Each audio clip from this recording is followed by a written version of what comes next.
I have a very interesting story to share. It's not breaking news exactly. It's a couple months old, although I had heard nothing about it.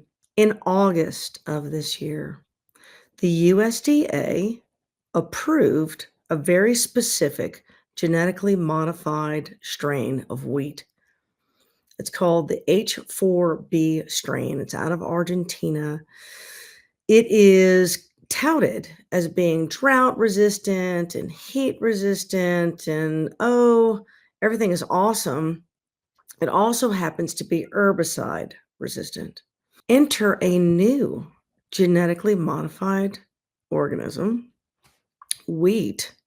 You know how much I you know how much I love what they've done to the wheat plant in the modern years, but genetically modified wheat plant that can tolerate both heat and drought. This genetically modified wheat is grown with a herbicide that is called glyphosate.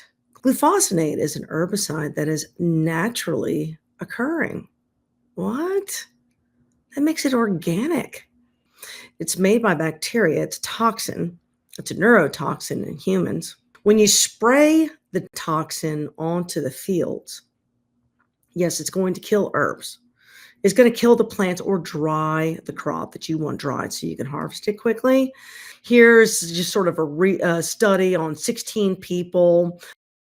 And what's fun about this article is that the effects of toxicity show up anywhere between 4 and 60 hours after consuming it.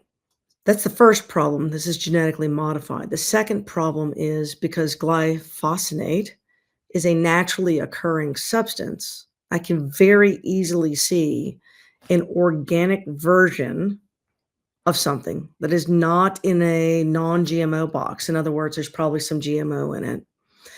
Could still be considered organic and yet have this in there that is a neurotoxin. And that neurotoxin has sent at least 16 people in the literature to the ICU. This is how genetic modification is bad for you.